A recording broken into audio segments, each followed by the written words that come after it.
All right, so welcome to day 16 of our 60 Days Business Mentorship. Ojo Ayokunle. All right, so today we're going to be discussing something very, very important for your business, and it is called pricing, building pricing, and minimum viable product.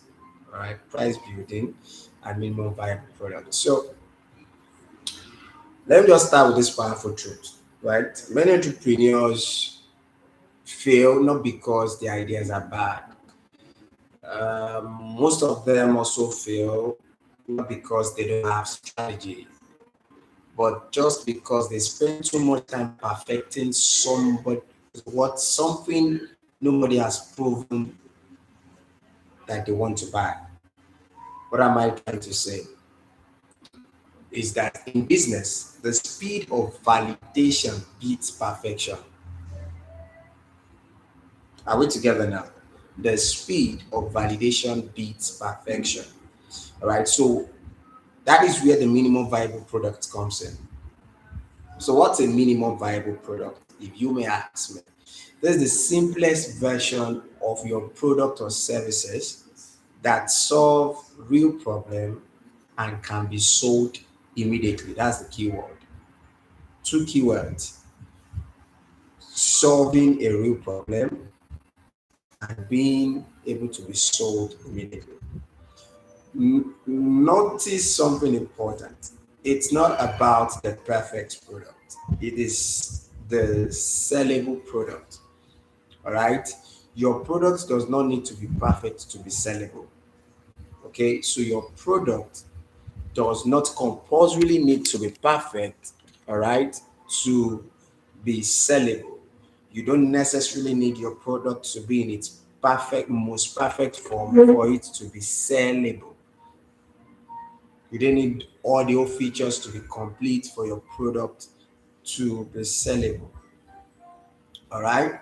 So let me give you the goal of an MVP is to test demand. You need to test the demand. You need to generate early revenue, and then you need to gather real market feedbacks. Those are the three major goals of your of your minimum viable product. Your MVP is simply the test the demand, if there's demand for your product or your service, to generate early revenue, cash flow here and there early, and then gather real market feedbacks. Your feedback determines how well you can now modify your minimum viable product to suit market demand. So let me give you a practical example. So imagine you're into, or you just wanted to start out on maybe a digital marketing training business. Most people will say, "Oh, I need a website, I need a studio, I need a professional video course, I need 20 modules," and they spend 6 months preparing. But as a smart entrepreneur that builds the minimum viable product, you instead of waiting 6 months, you can just create a 2 hours live session on Zoom, priced at 10,000 or 20,000, targeting people who wants to learn Instagram marketing for business. If 30 people register, that's between 300K to 600K revenue. Now the market has spoken so audibly that there is a demand. Now you know that demand exists. That is the power of minimum viable product thinking.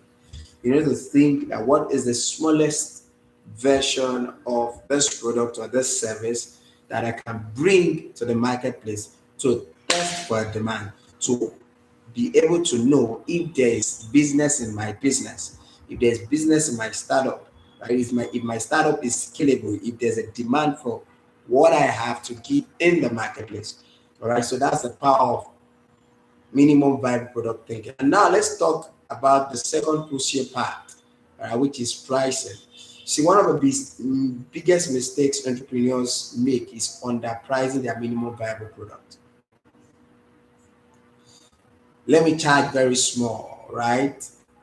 Pricing sends signal value. I think I mentioned that in day 14 when we're discussing that your pricing, it gives perception of value. Right? Low prices often attract low commitment customers, while strategic pricing attracts serious buying customers. You see, your most or your least pricing would always give you low commitment customers, right? And strategic pricing will help you, attract customers who are serious and they are ready to buy, and high commitment customers. So your MVP price should be based on three things. All right. Your MVP price should be based on three things. Number one, the problem you're solving. What's the problem you're solving? What is the problem you're solving? If you have watched the 60 days till to which is you have seen that in about 14 or 15 episodes, or naturally 13 episodes, I have asked this question over and over again. What problem are you solving? Are you part of a problem that needs to be solved, or you are solving a problem? If your solution saves someone time, money, or stress, it has value. It can hit the marketplace and it can serve a demand. Number two is the transformation you are providing. People do not pay for products, they pay for results. So what result does your you know product or your service or your solution gives? People don't pay for products, they pay for results. All right. So let me give you number three, your target market's purchasing power. That is very key. Your target market, you need to understand your target market's purchasing power. How much they are willing to pay for that particular product or service is very, very important. The target market purchase power. So if you build an MVP around helping small businesses increase their sales, charging 25 to 100K for a structured training or consulting section, is completely reasonable, because you need to understand that for target audience in that demographic, they'll be willing and they'll be able to pay between 25 and 100K for a structured training or a consulting session, so help them increase their sales. Why? Necessarily because one idea from that session could make them far much more money. And here is where a strategic framework that I teach entrepreneurs work. So I call it my MVP validation formula. It is a 5-step formula, and I want you to jot things down. All right. So number one is identify a painful problem. You need to identify a painful problem. That problem of pain that you could observe, right? A gap that you could observe, a painful gap you could observe, right? And then come up with a solution, right?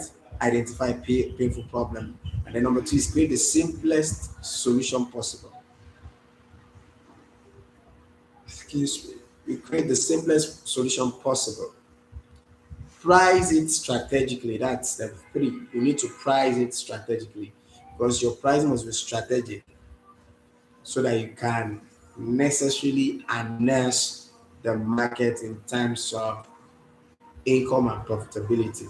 And then step four is just sell it quickly, sell quickly. Then step five, you improve based on feedback. I'll take that again.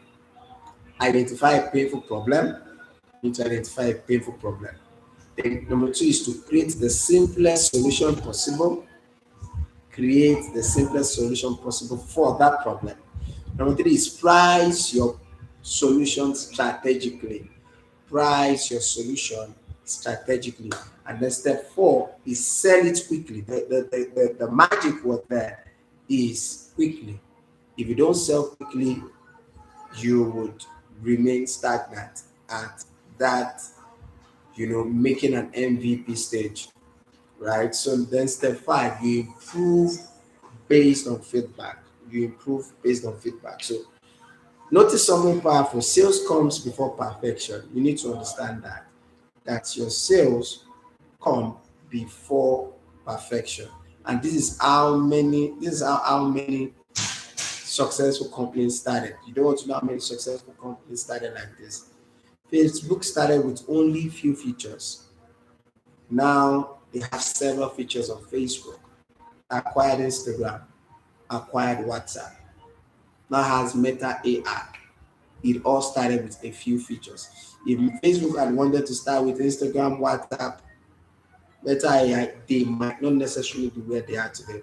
Because even the burden to start at a large scale, based on operating cost and every necessary parameters that required, will be much. All right. So Airbnb started with a simple website renting air mattress, right? And Amazon also started by selling only books. I said this in one of the sessions earlier in this 60 days, you know, business mentorship, right? I even made mention of it with my current reading in this book, why at Steric, the Amazon, right, secret. I still have it here. Should still have it somewhere here. Yeah, Amazon secret. Amazon started just by selling books. It was still referred in this my current read.